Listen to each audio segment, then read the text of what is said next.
Cadê aqui? Olá, gente, tudo bem? Estamos de volta aqui com mais um assunto interessante que rolou esse fim de semana.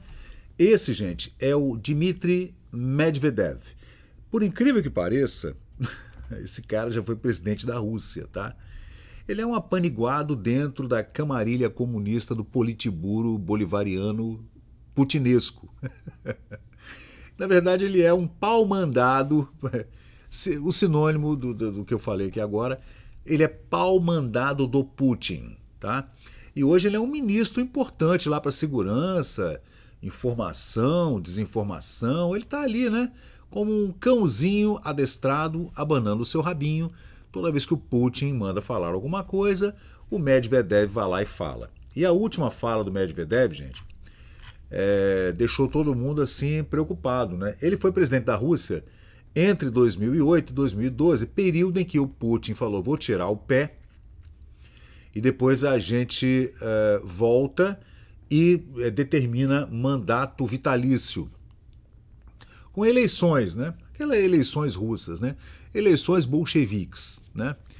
E ele foi primeiro-ministro de 2012 a 2020. Ele é vice-presidente hoje do Conselho de Segurança da Rússia, né? Porra, o cara é pica, hein? Ele tem a minha idade, gente. Ele nasceu em 65. Ele, aliás, é mais novo que eu um mês. Ele faz aniversário agora em setembro. Eu faço agora em agosto, né?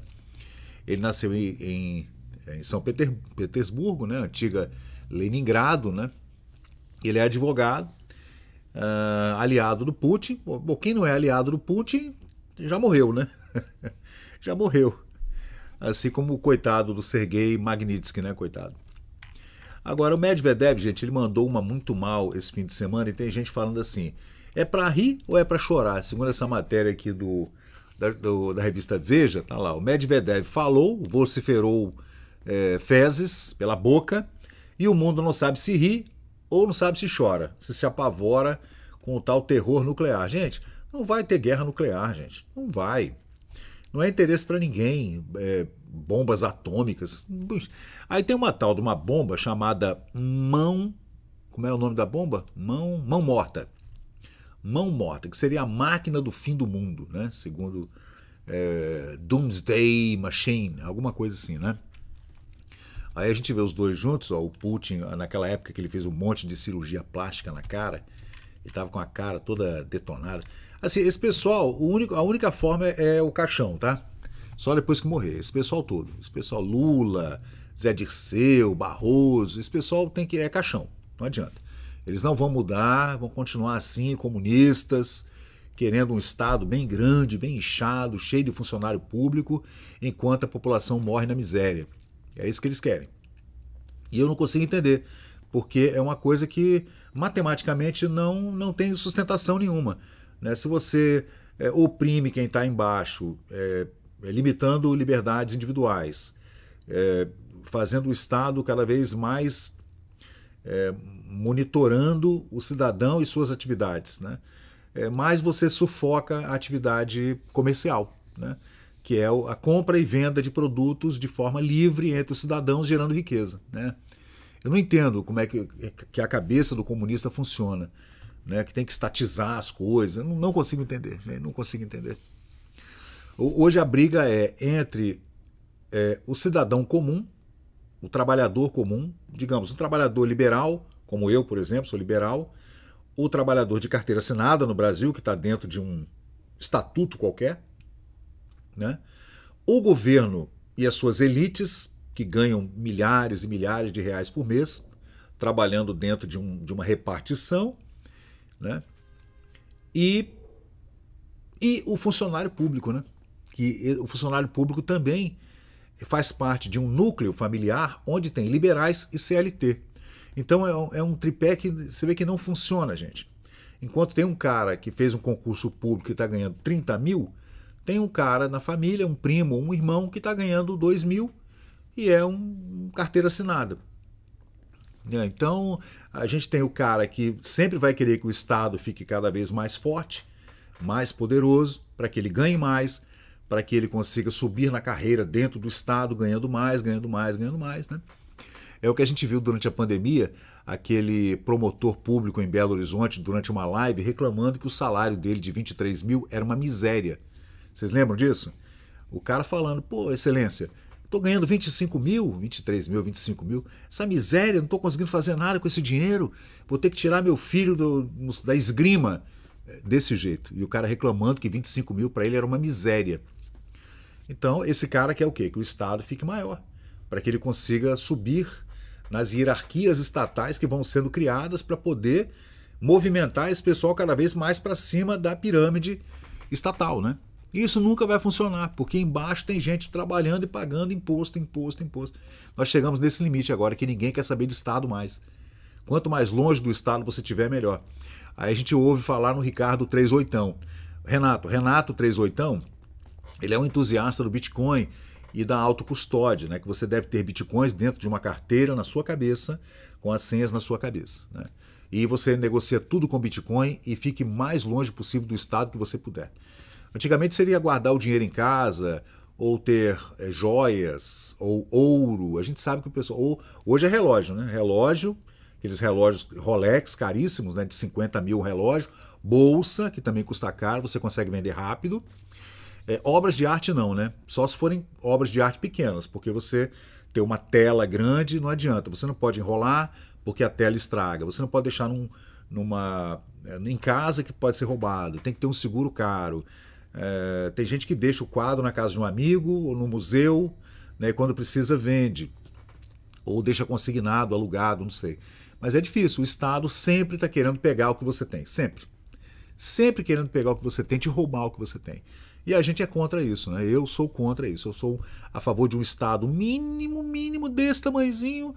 Assim, de vez em quando eu fico num devaneio meio anarquista ou libertário, anarcocapitalista, mas de vez em quando, mas como que a gente vai resolver algumas questões, por exemplo, como uma autoestrada de 1000 quilômetros? Como a gente resolveria num Ancapistão, né? Num mundo libertário onde não há governo, não há Estado nenhum? Como a gente resolveria o problema de fazer uma nova estrada de 1000 quilômetros entre 10 cidades? Como é que a gente resolveria esse problema, né? É claro que um anarcocapitalista vai me dar uma solução, né?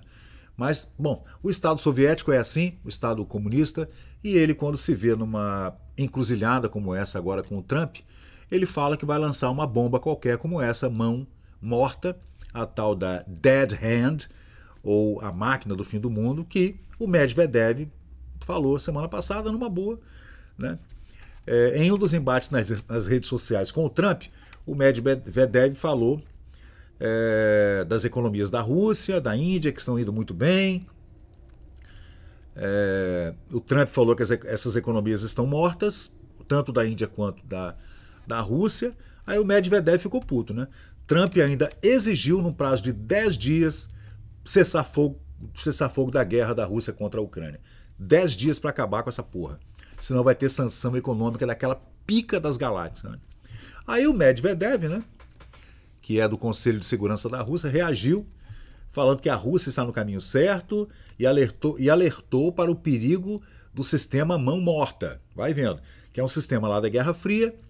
Era o sistema de guerra nas estrelas do Ronald Reagan, do presidente Reagan, que seria aquela guerra de satélites, né, de você derrubar mísseis a partir de satélites ou de laser, etc., né, que hoje a gente já vê em Israel, por exemplo, com o Iron Dome, e a mão morta da União Soviética, na época, né, nos anos 80. Né?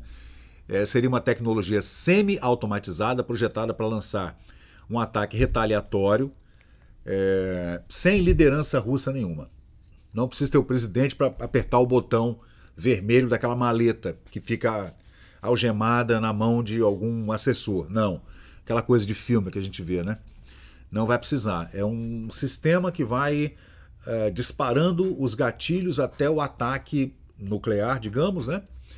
Sem precisar de uma linha de comando, por exemplo. Se toda a linha de comando for exterminada, como aconteceu com o Irã, com as forças iranianas, do exército iraniano, que Israel foi eliminando todo mundo, eliminou uns 25 generais. Israel é top, né, cara? O Mossad. E mesmo assim, na Rússia, em teoria, segundo Medvedev, Se você eliminar o Putin, o Medvedev, toda a hierarquia, até, sei lá, até a 20ª pessoa da hierarquia, ainda assim a máquina do fim do mundo continuaria escalando até fazer um ataque sem precisar de nenhum cabeça. Pode ser um cabo e um soldado. Vamos lá. Embora o sistema mão morta nunca tenha sido oficialmente confirmado, um comandante aposentado das forças de mísseis estratégicos da Rússia em 2011 disse que ele poderia ser reativado se necessário. Críticos do Kremlin consideram Medvedev como um falastrão irresponsável, mas alguns diplomatas ocidentais veem isso com preocupação.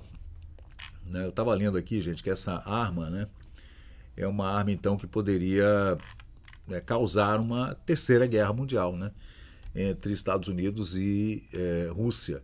A Rússia precisa acabar com a guerra na Ucrânia, gente. Ponto final.